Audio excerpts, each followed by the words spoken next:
नमस्कार दोस्तों, स्वागत है आप सभी का हिंदी स्टडी में। और आशा करती हूँ आप सभी स्वस्थ होंगे और अच्छे से तैयारी कर रहे होंगे। दोस्तों, आज हम जूनियर जो शिक्षक भर्ती एग्ज़ाम हुआ था, जूनियर शिक्षक भर्ती का, उसका एग्ज़ाम पेपर देखेंगे। अच्छा एग्ज़ाम पेपर है, क्योंकि एग्ज़ाम पेपर हमें देख लेने चाहिए लास्ट ईयर क्वेश्चन, क्योंकि एग्ज़ाम में हमेशा चुनिंदा ही क्वेश्चन आते हैं, इसलिए हमें ज़रूर देखने चाहिए लास्ट ईयर। क्योंकि इसमें जो पेपर था ये 150 क्वेश्चन थे इसमें पेपर में, और 50 क्वेश्चन जो थे वो जीएस के थे, और 50 से मतलब 51 से 150 तक ये आपके सब्जेक्ट वाइज क्वेश्चन थे। तो हम हिंदी सब्जेक्ट के हैं तो हम हिंदी वाले करेंगे आज क्वेश्चन। ठीक है, स्टार्ट करते हैं अपनी क्लास।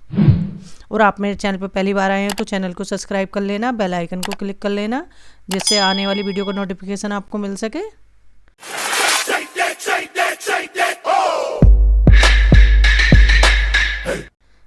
देखते हैं पहला क्वेश्चन अपना। इसमें पहला क्वेश्चन है, सूर्यकांत त्रिपाठी निराला रचित अप्सरा क्या है। तो जो रचना है अप्सरा सूर्यकांत त्रिपाठी निराला जी की, ये क्या है हमें बताना है। कहानी, कविता, नाटक, इनमें से क्या है ये बताना है। तो ये है उपन्यास। क्या है? उपन्यास। इसमें ज़्यादा एक्सप्लेन नहीं करूँगी, कहीं कहीं 2-4 क्वेश्चन एक्सप्लेन करूँगी, क्योंकि ये काफ़ी लंबी वीडियो हो जाती है फिर। ठीक है, जो मतलब इसके आंसर है वही बताती जाऊँगी, आप देख लेना उसे। प्रकाशन वर्ष के अनुसार निम्नलिखित में से एक गलत है। तो इसमें से हमें एक रचना है जो प्रकाशन वर्ष के हिसाब से गलत है। ये रचनाएँ किसकी हैं? ये उपन्यास हैं प्रेमचंद के। ठीक है, प्रेमचंद के उपन्यास हैं ये सभी उपन्यास जो हैं। प्रेम आश्रम, रंगभूमि, निर्मला, कर्म भूमि, गोदान, सेवा सदन, ये सब इनके उपन्यास हैं। और इनकी एक और देख लेना कि इनके उपन्यासों के नाम भी चेंज होकर एग्जाम में आते हैं, कि पहले उर्दू में किस नाम से थे और हिंदी में किस नाम से हैं। ठीक है, तो इसमें तो हमें देखना है कि इसमें से गलत का प्रकाशन वर्ष कौन सा दे रखा, मतलब एक रचना है जिसका प्रकाशन वर्ष इसमें गलत दे रखा। यह है कर्मभूमि का, 1920 है। रामकुमार वर्मा कृत बादल की मृत्यु किस विधा की रचना है। तो जो बादल की मृत्यु है रामकुमार वर्मा की रचना है, तो ये किस विधा की रचना है हमें बताना है। तो ये है एकांकी विधा की। रेशमिताई, बादल की मृत्यु, ये इनकी पूछी आती बार बार एग्जाम में। ठेले पर हिमालय के लेखक कौन है। तो ठेले पर हिमालय जो है रचना किसकी है, ये है धर्मवीर भारती की। और ठेले पर हिमालय ये यात्रा वृत्तांत भी है और ये निबंध भी है। ठीक है, निम्नलिखित में से कौन सा पुल्लिंग नहीं है। तो इसमें क्वेश्चन को हमेशा अच्छे से पढ़ना है, नहीं है, सही है, गलत है या है। इस तरह से बहुत क्वेश्चन कई बार हमारे गलत हो जाते हैं, एक क्वेश्चन महत्वपूर्ण होता है। ठीक है, फिर भी एवरेज पेपर था, इतना हार्ड पेपर नहीं था ये वाला, क्योंकि इसमें जीएस का पोर्शन था ना, इसलिए इतना हार्ड पेपर नहीं था, क्योंकि जीएस भी तो तैयार करना था ना इसके साथ। ठीक है, तो इसमें हमें बताना कि कौन सा शब्द पुल्लिंग नहीं है। तो पुल्लिंग शब्द हमारा कौन सा नहीं है, जीव। जीव क्या है, स्त्रीलिंग है। और वैसे भी जैसे स्त्रीलिंग और पुल्लिंग के लिए हमेशा आप क्या करेंगे, एक मतलब वाक्य बनाएंगे और वाक्य में प्रयोग करके देखेंगे, तो उससे आसानी होगी, जल्दी समझ में आ जाती है बात वाक्य प्रयोग करने से। ऐसे ही अपने जैसे वचन, एक वचन, बहुवचन, इस तरह से अगर उसमें पता करना हो तब भी आप वाक्य में प्रयोग करेंगे तो वो आसानी से समझ में आ जाते हैं। फोर्ट विलियम कॉलेज की स्थापना कहाँ हुई थी। तो फोर्ट विलियम कॉलेज की स्थापना कहाँ हुई थी, कलकत्ता में हुई थी। और किसने की थी, ये बेलेजली ने की थी। और कब हुई थी, 1800 ईस्वी। ठीक है, और इसमें 2 भाषा मुंशी थे, सदा सुखलाल, सदल मिश्र और लल्लूलाल। ठीक है, सदल मिश्र और लल्लूलाल 2 भाषा मुंशी थे। नामदेव का जन्म कहाँ हुआ था। तो नामदेव का जन्म कहाँ हुआ था, ये महाराष्ट्र में हुआ था। ये क्वेश्चन पहले भी रिपीट हुआ है पिछली बार टीजीटी में। कुछ क्वेश्चन बहुत से ऐसे हैं इस पेपर में तो जो रिपीटेड क्वेश्चन है, अगर तुम थोड़ी सी भी तैयारी कर रहे थे तो अच्छा हुआ होगा आपका पेपर ये। ठीक है, नामदेव का जन्म कहाँ हुआ था, ये महाराष्ट्र में हुआ था। और जो रामदेव हैं, सॉरी दोस्तों, नामदेव हैं, तो ये सगुण और निर्गुण दोनों शाखाओं में आते हैं। ठीक है, आगे देखते हैं। मैथिल कोकिल कहा जाता है। तो मैथिल कोकिल किसे कहा जाता है, विद्यापति को कहा जाता है। विद्या, मैथिल कोकिल, कवि कुल कंठावरण और नवखेलन कवि, मतलब बहुत सारे नाम हैं इनके जो मतलब पूछे आते हैं एग्जाम में। मैथिल कोकिल तो इन्हें जो इनकी पदावली थी ना मैथिली भाषा में, उसके कारण इन्हें मैथिल कोकिल कहा गया। आगे देखते हैं। प्रत्येक देश का साहित्य वहाँ की जनता की चित्तवृत्ति का सिंचित प्रतिबिंब होता है। ये कथन किसका है। तो ये कथन है रामचंद्र शुक्ल जी का। आगे देखते हैं। निम्नलिखित में भवानी प्रसाद मिश्र की रचनाएं हैं। तो इसमें भवानी प्रसाद मिश्र की हमें रचनाएं बतानी कि जो है इनमें से कौन सी भवानी प्रसाद मिश्र की रचनाएं हैं। तो इनकी रचनाएं, ऑप्शन हमारा ये सही होगा, गीत फरोश, कमल के फूल, सतपुड़ा के जंगल। ठीक है, इनकी दो रचनाएं, ये गीत फरोश और सतपुड़ा के जंगल, ये अलग में भी बहुत बार पूछी जा चुकी हैं एग्जाम में। उपरयुक्त गद्यांश के आधार पर यह बताइए कि हिंदी प्रयोग का लाभ कहाँ है। लाभ कहाँ है? तो ये ऊपर कॉम्प्रिहेंशन दे रखा, उससे संबंधित क्वेश्चन है, ये हमें बताने हैं इसे पढ़ के। ठीक है, तो ये 4-5 क्वेश्चन है, इसमें शायद 61 से 62 तक 2 क्वेश्चन, ठीक है, ऊपर गद्यांश के हिसाब से दे रखे हैं। तो ये इसका ऑप्शन हमारा होगा सभी क्षेत्रों में। 62, उपरयुक्त गद्यांश के अनुसार हीन भावना क्या है। तो ये उपरयुक्त गद्यांश जो है उसके अनुसार बताना है कि हीन भावना क्या है। तो वो है ऑप्शन हमारा 4 सही है, हिंदी जानकर भी शिक्षित होने का प्रमाण देने के लिए अंग्रेजी का प्रयोग करना। ठीक है, निम्नलिखित में सही प्रयोग है। तो निम्नलिखित में से सही प्रयोग है, तो हमें देखना है इसमें से किसका। तो खा और गा, खा और गा में खा, 10 मन तेल खर्च हो गया, ये सही है हमारा, इसमें मतलब प्रयोग सही हुआ है। और दूसरा है हमारा गा, धान कट गया। ठीक है, धान कट गया। आगे देखते हैं, 64 नंबर का क्वेश्चन है हमारा, कांट का उल्लू का अर्थ है। तो कांट के उल्लू का क्या अर्थ है?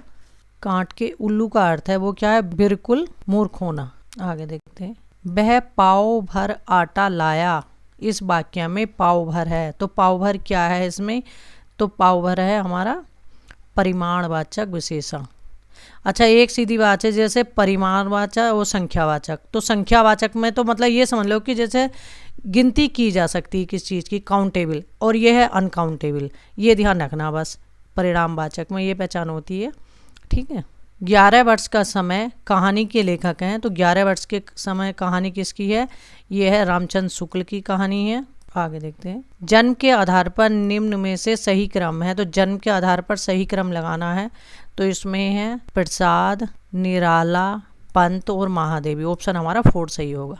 ठीक है, प्रसाद, निराला, पंत, महादेवी। और ये गिने जाते हैं छायावाद के त्रय में 3 आते हैं, प्रसाद, निराला और पंत। ठीक है, आगे देखते हैं, जगमोहन सिंह किस युग के रचनाकार हैं। तो जगमोहन सिंह किस युग के रचनाकार हैं? तो वो है भारतेंदु युग के। भारतेंदु युग की एक सबसे बड़ी विशेषता ये थी कि जो भारतेंदु युग के लेखक थे वो ज़्यादातर सभी पत्रकार भी थे।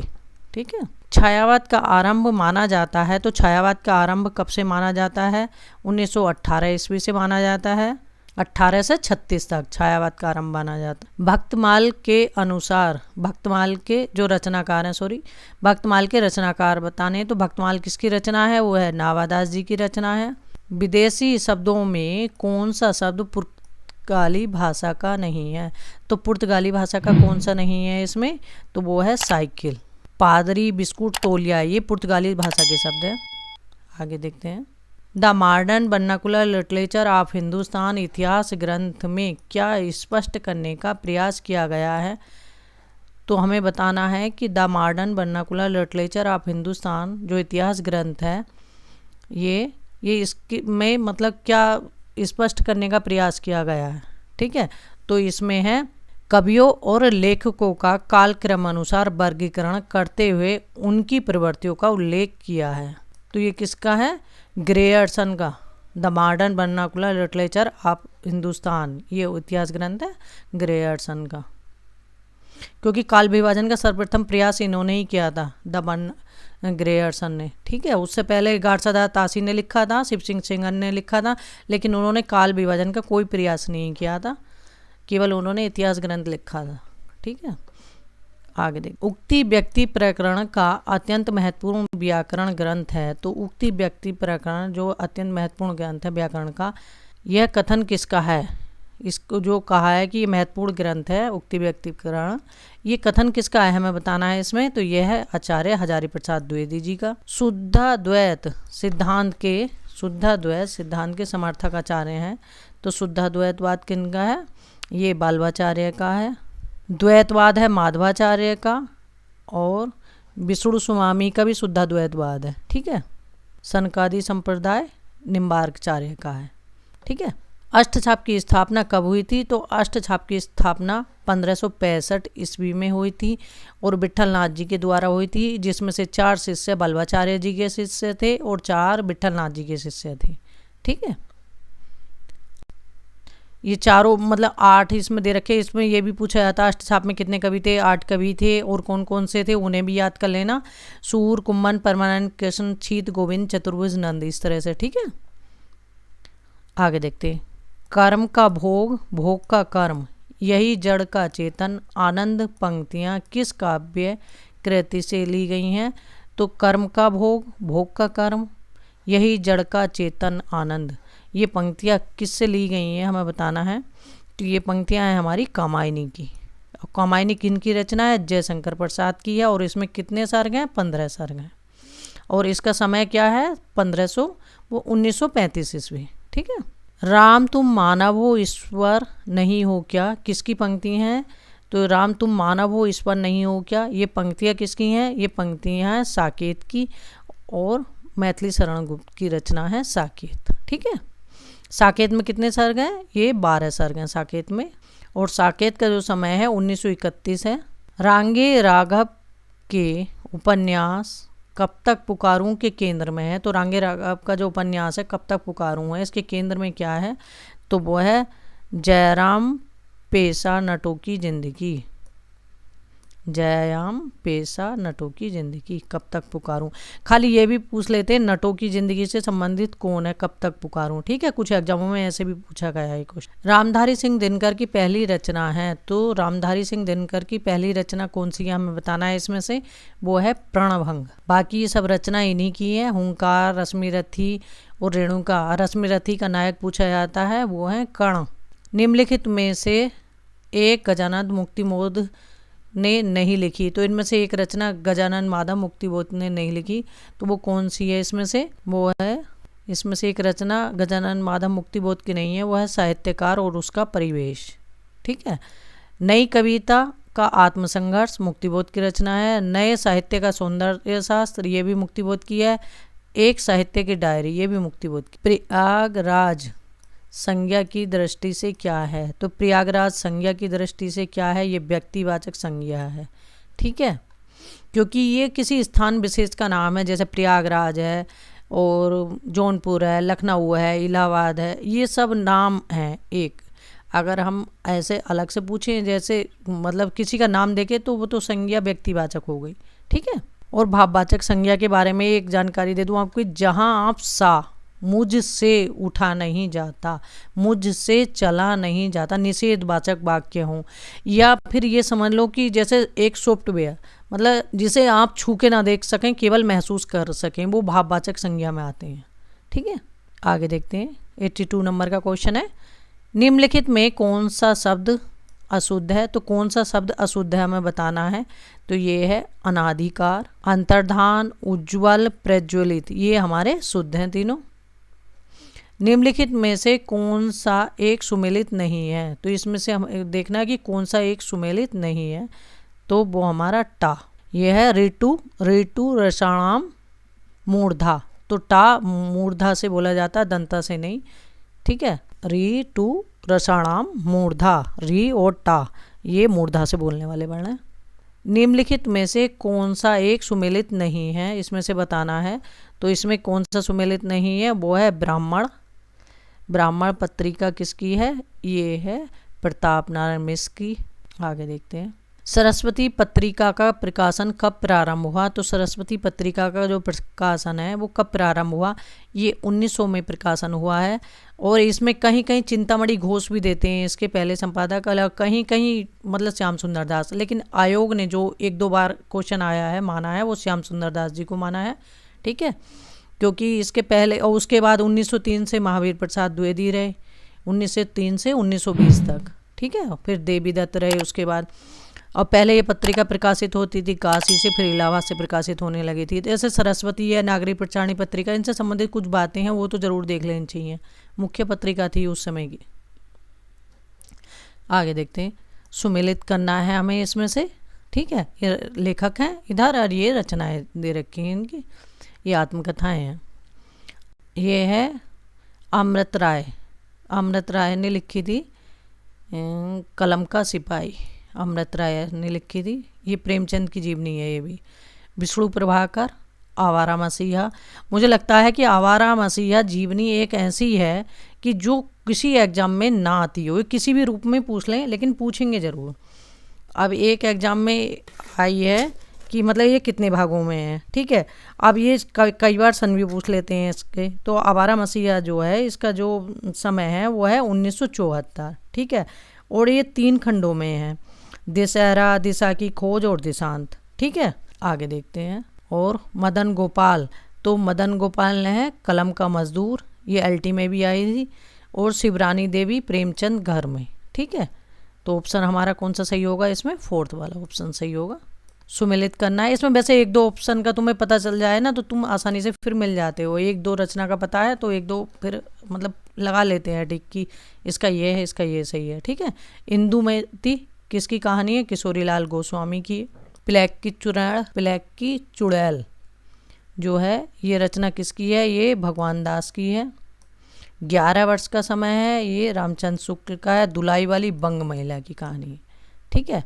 तो इसमें ऑप्शन हमारा 3 सही होगा। जिस भाषा का साहित्य वे पढ़ते हैं और जिस भाषा का व्यवहार करते रहे हैं वह नकली भाषा है, लोक भाषा नहीं है। उपर्युक्त कथन है, तो उपर्युक्त कथन ये किसके बारे में किसने कहा है, तो उपर्युक्त कथन है ये रामविलास शर्मा जी का, कि जिस भाषा का साहित्य वे पढ़ते हैं और जिस भाषा का व्यवहार करते रहे हैं वह नकली भाषा है, लोक भाषा नहीं। बस सिर्फ इसमें से इतना भी पकड़ लेंगे ना आप, लोक भाषा नहीं, तो समझ जाओगे कि रामविलास शर्मा का कथन है, ठीक है। आगे देखते हैं। निम्नलिखित पद्यांश को पढ़कर 89 से 90 के उत्तर देने हैं। तो छोड़ द्रमों की मृदु छाया, तोड़ प्रकृति से भी माया, ये सुमित्रानंद पंत की पंक्तियां हैं। तोड़ प्रकृति, बाले तेरी बाल जाल में कैसे उलझा दूं लोचन, छोड़ अभी से इस जग को, ठीक है। तो इसमें बताना है कि उपर्युक्त काव्य पंक्तियों के मूल में हैं। तो इन पंक्तियों के मूल में क्या है, वो है प्रकृति प्रेम, ठीक है। सुमित्रानंदन क्योंकि कौशाम्बी के थे, कौशाम्बी तो पहाड़ों पे ही है, ठीक है। तो उनके प्रकृति का मतलब अच्छा देखने के लिए मिलता है, प्रकृति के सुकुमार कभी भी कहे जाते हैं वे इसलिए, ठीक है। आगे देखते हैं। उपर्युक्त पंक्तियाँ किसकी हैं, तो उपर्युक्त पंक्तियाँ हैं ये हैं सुमित्रानंदन पंत जी की। राम और लक्ष्मण दशरथ के पुत्र थे, इस वाक्य में और है।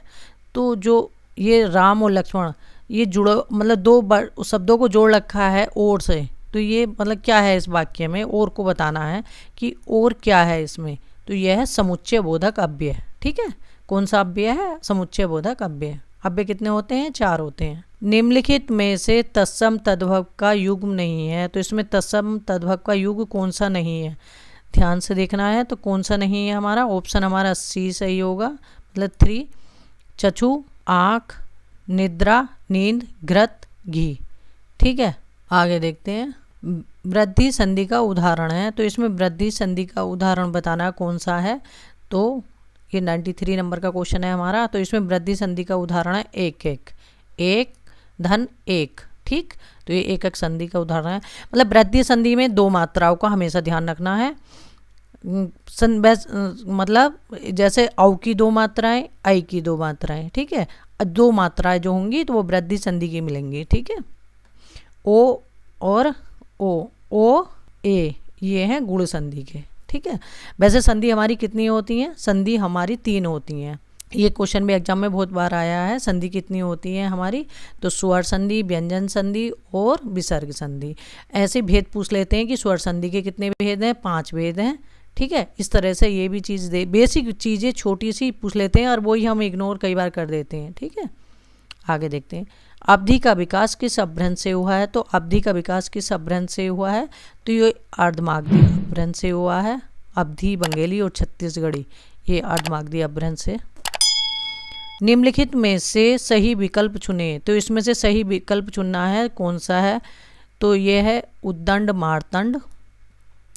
प्रकाशित कहाँ से हुआ था, कलकत्ता से, और वो 1826 में हमारा सही ऑप्शन, और जुगल किशोर द्वारा संपादित था ये। ठीक है। विद्यापति की रचनाएं हैं, तो इसमें से हमें विद्यापति की रचनाएं बताना है। तो ये है, देखो विद्यापति से संबंधित 2 क्वेश्चन आए इसमें कि विद्यापति का एक उपनाम पूछ लिया, एक विद्यापति की रचनाएं पूछ ली। तो कीर्तिलता, कीर्ति पताका और भू परिक्रमा, तो ये विद्यापति की रचनाएं हैं। रामचंद्र शुक्ल ने रीति काल का समय माना है, तो रामचंद्र शुक्ल ने रीति काल का समय क्या माना? पहले तो हमेशा एक चीज़ का ध्यान रखना कि रामचंद्र शुक्ल ने जो काल का विभाजन किया वो ईस्वी में नहीं संवत में किया है, ठीक है।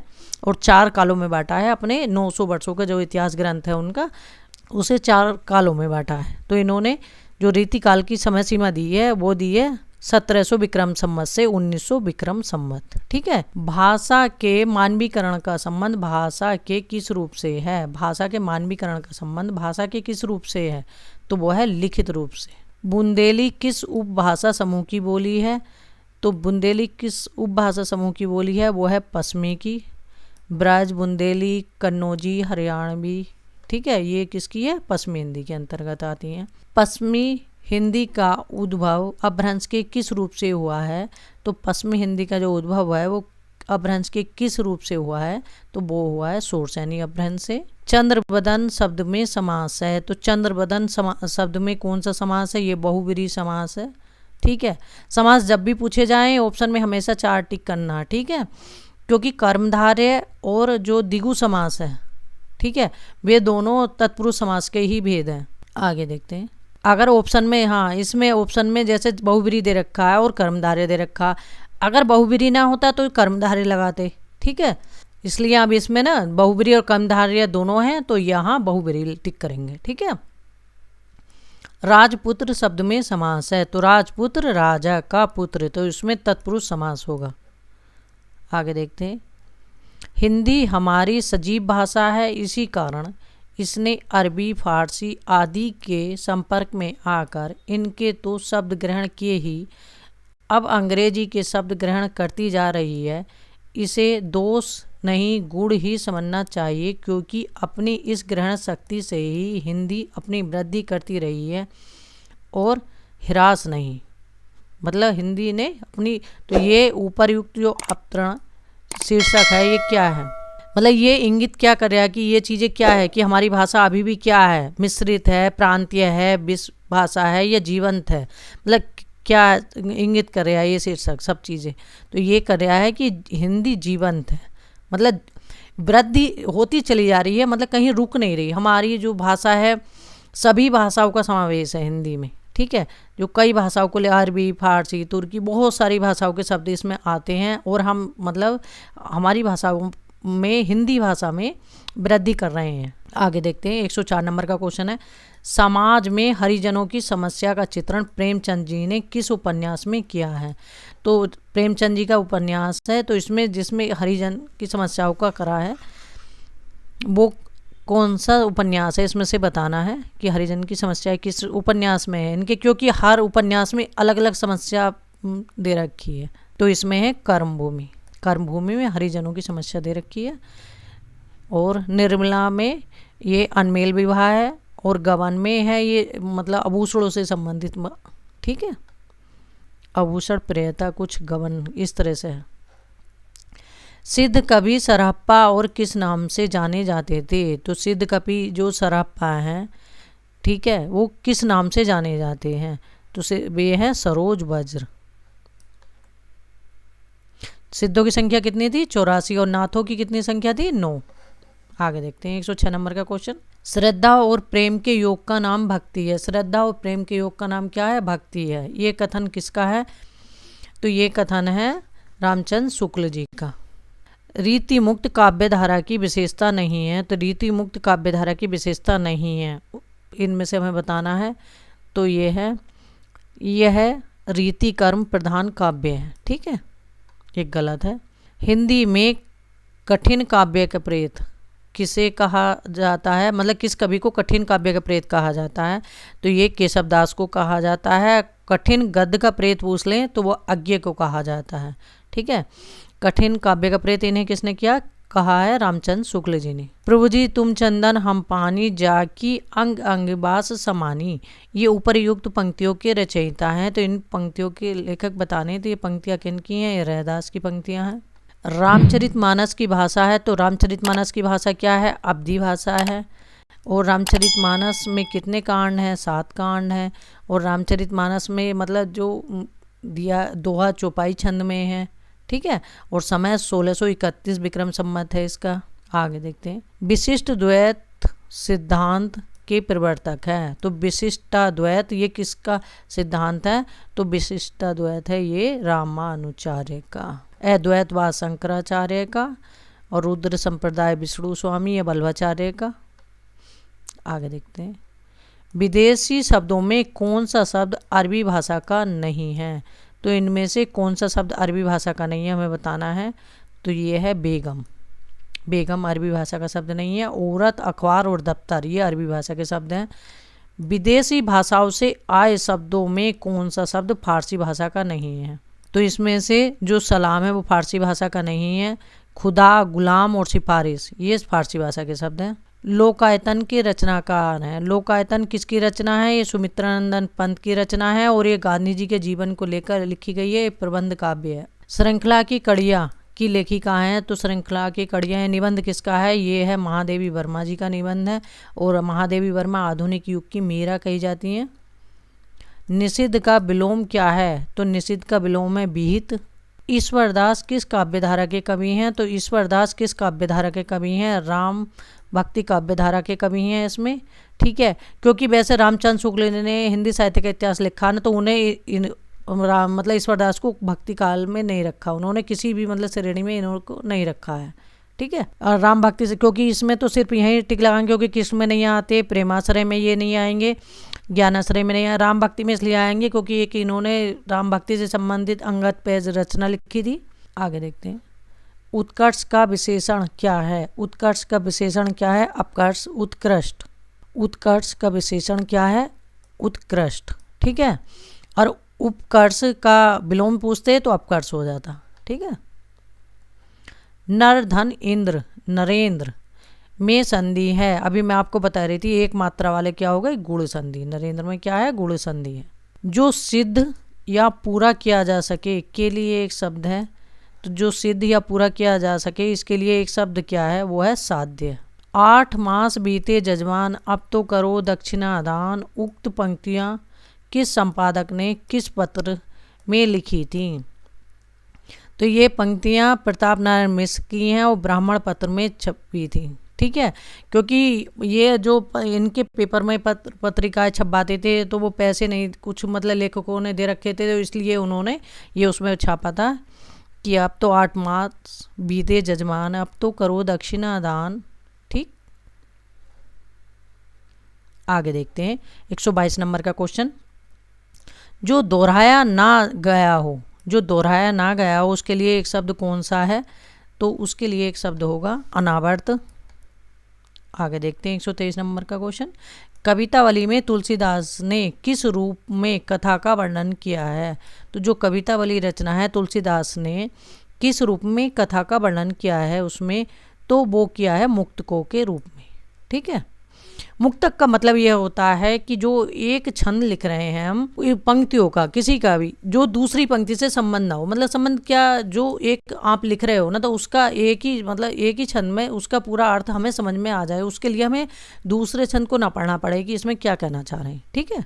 इस तरह से आगे देखते हैं। भेजे मन भावन के उधव के आवन की सुधि ब्रज गवानी में पावन जबे लगी, इस पंक्ति के रचनाकार कौन है? तो इस पंक्ति के रचनाकार हैं जगन्नाथ दास रत्नाकर। और जगन्नाथ दास रत्नाकर ऐसे हैं जो आधुनिक काल में भी सत्यनारायण कविरत्न और जगन्नाथ दास रत्नाकर जो ब्रज भाषा में रचनाएं करी हैं इन दोनों ने आधुनिक काल में भी, ठीक है। कविकुल कल्पतरु किसकी रचना है? तो कविकुल कल्पतरु किसकी रचना है? चिंतामणि की रचना है। आगे देखते हैं। या रालावा को कहते हैं, तो या रालावा को क्या कहते हैं? अंतस्थ व्यंजन कहते हैं। आगे देखते हैं। कौन सी दो ध्वनियों को अयोगवाह कहा जाता है? तो अयोगवाह कौन से होते हैं? हमारे अनुस्वार और विसर्ग, ये दोनों हमारे अयोगवाह होते हैं। सप्तऋषि में कौन सी संधि है? तो सप्तऋषि में कौन सी संधि है? ये है गुण संधि सप्तऋषि में। आगे देखते हैं, सदा धन एव सदैव में कौन सी संधि है? तो इसमें वृद्धि संधि है। निम्नलिखित शब्दों में कौन सा शब्द स्त्रीलिंग नहीं है? तो इसमें से कौन सा शब्द स्त्रीलिंग नहीं है? वो है प्रतिवेदन। तो प्रतिवेदन दे दिया। आगे देखते हैं, जहांगीर जस चंद्रिका किस कवि की रचना है? तो जहांगीर जस चंद्रिका किसकी रचना है? ये केशवदास की रचना है। हंस जवाहिर किस कवि की रचना है? हंस जवाहिर रचना है ये कासिम शाह की। चित्रावली किसकी रचना है? तो चित्रावली किसकी है? उस्मान की है। चिंतामणि त्रिपाठी से कौन विद्वान हिंदी रीति ग्रंथों की परंपरा की शुरुआत मानता है? हिंदी रीति ग्रंथों की परंपरा चिंतामणि से कौन सा विद्वान मानता है? वो है आचार्य रामचंद्र शुक्ल। लिख कर लोहित लेख डूब गया दिन मणि आहा, व्योम सिंधु सखी देख तारक बुध बुध दे रहा। तो इन पंक्तियों में प्रयुक्त छंद है तो वह है सोरठा छंद है। ठीक है, छंद में अगर तुम्हें मात्रा लगानी आती होंगी तो तुम आसानी से पहचान सकते हो मात्रा लगा के इसमें कौन सा छंद है। ठीक है, इनमें से कौन सी रचना जयशंकर प्रसाद की नहीं है? तो इनमें से कौन सी रचना जयशंकर प्रसाद की नहीं है? अनामिका, परिमल, गीतिका, कुकुरमुत्ता, ये किन की रचना है? ये है निराला जी की। तो अनामिका किसकी रचना है? निराला जी की। और आंसू कामायनी चंद्रगुप्त, ये जयशंकर प्रसाद की रचना है। तुलसीदास खंड काव्य के रचनाकार हैं। तो तुलसीदास कैसा काव्य है? खंड काव्य है। और किसकी रचना है? ये निराला जी की रचना है तुलसीदास। इनमें से कौन छायावादी काव्य की विशेषता नहीं है? छायावाद से बहुत सारे क्वेश्चन आए हैं इसमें। इनमें से कौन सी छायावाद काव्य की विशेषता नहीं है? तो छायावाद काव्य की विशेषता नहीं है यथार्थवादिता। ठीक है, और प्रकृति को मानव रूप में जो चित्रित किया है वो भी छायावाद युग में ही किया गया है। संशय की एक रात के रचनाकार हैं। तो संशय की एक रात किसकी रचना है? नरेश मेहता की रचना है। इसमें संशय की एक रात ये राम से संबंधित है, जब राम और रावण का युद्ध होने वाला था उस समय का एक रात का इसमें वर्णन दिया हुआ है। आगे देखते हैं 140 नंबर का क्वेश्चन, आधे अधूरे नाटक के लेखक हैं। तो आधा अधूरा नाटक किसका है? ये है मोहन डाकेश का आधा अधूरा, आषाढ़ का एक दिन, पैरों तले जमीन। आगे देखते हैं 141 नंबर का क्वेश्चन है, होनहार बीरवान के होत चीकन पात कहावत का अर्थ है। तो हमें बताना है इस कहावत का अर्थ क्या है कि होनहार बीरवान के होत चीकन पात। तो इसका है बचपन से ही बड़कपन का संकेत। ऑप्शन हमारा 4 सही होगा। बिनु पग चले सुने बिनु काना पंक्ति में अलंकार है। तो ये विभावना अलंकार है। बिना कारण के कार्य संभव होना विभावना अलंकार होता है। ठीक है, और ये एग्जाम में बहुत बार रिपीट हो चुका है। आगे देखते हैं 143 नंबर का क्वेश्चन, चटिका का तद्भव क्या है? तो चटिका का तद्भव है चिड़िया, चटिका चिड़िया। न्यून का संधि विच्छेद क्या होगा? तो न्यून का संधि विच्छेद होगा निही धन ऊन, नियून, नी धन ऊन, नियून। आगे देखते हैं 145 नंबर का क्वेश्चन, चितवन की छा, चितवन की छा निबंध किसका है? ये चितवन का छा है विद्यानिवास मिश्र का निबंध। मैंने सिल पहुँचाई, तुलसीदास चंदन घिसे, ये हरिशंकर परछाई का निबंध है, व्यंग्य निबंध है, ये भी पूछा जाता है एग्जाम में। ठीक है, आगे देखते हैं 146 नंबर का क्वेश्चन, सिद्धों की कितनी संख्या मानी गई है? देखो मैंने आपको बताया था अभी पीछे कि सिद्धों की कितनी संख्या मानी गई है? 84। और नाथों की कितनी संख्या है? 9। और सिद्धों में 3 महिला भी थी, लक्ष्मीकरा और मणिभद्रपा, कनकलापा, ये 3 महिला भी थी सिद्धों में। मतलब महिला क्या, योगनी बोलते हैं इनको, 3 योगनी। ठीक है, आगे देखते हैं, यद्यपि सुजाति सुलक्षणा सुब्रस सरल सुबत भूषण बिनु न विराजई कविता वनिता मित। ये पंक्तियाँ किसकी हैं? ये पंक्तियाँ हैं केशवदास की और अलंकार के लिए कही है ये। ठीक है, नील देवी के रचनाकार कौन है? तो इसमें से नील देवी के रचनाकार कौन है? ये भारतेंदु जी हैं नील देवी के। भारतेंदु जी के सारे नाटक एग्जाम की तैयारी करते समय जरूर देख लेने चाहिए, और फिर इनका ये भी देख लेना चाहिए कि ये किसके मतलब अनुवाद किए गए हैं किस किस नाटक से। ठीक है, आगे देखते हैं, मैं उनका आदर्श कहीं जो व्यथा ना खोल सकेंगे, पूछेगा जग किंतु पिता का नाम न बोल सकेंगे, जिनका निखिल विश्व में कोई नहीं न अपना होगा, श्रम से नहीं विमुख होंगे जो दुख से नहीं डरेंगे। पंक्ति किस रचनाकार द्वारा लिखित हैं? तो इन पंक्तियों को बताना है कि ये पंक्तियाँ किसकी हैं। कि ये पंक्तियाँ हैं रामधारी सिंह दिनकर की पंक्तियाँ हैं। ठीक है, ए धैर्य का कवि दिनकर। ठीक है, ए धैर्य का कवि दिनकर को कहा जाता है। आगे देखते हैं, पढ़ती परिकथा। पढ़ती परिकथा जो रचना है, इसके रचनाकार कौन है? वो है फणीश्वर नाथ रेणु। ठीक है, और सबसे पहले आंचलिक उपन्यासकार भी फणीश्वर नाथ रेणु है। वैसे तो इनसे पहले भी लिखे गए हैं, नागार्जुन ने भी लिखा है, लेकिन इनका जो मैला आंचल है उसको पहला आंचलिक उपन्यास माना जाता है फणीश्वर नाथ रेणु के। ठीक है, 1954 में उसकी रचना हुई थी। ये हमारा क्वेश्चन पेपर कंप्लीट हो गया है जो जूनियर का था, शिक्षक भर्ती का। ठीक है, इसी तरह से अपने तैयारी करते रहो, और जैसे जैसे मुझे समय मिलता है, सबसे बड़ी ये है मेरे साथ मुझे समय नहीं मिल पाता, कोशिश बहुत करती हूँ, लेकिन फिर भी कोशिश करती हूँ कि जितना मैं कुछ मटेरियल आपको दे सकूँ अच्छी बात है।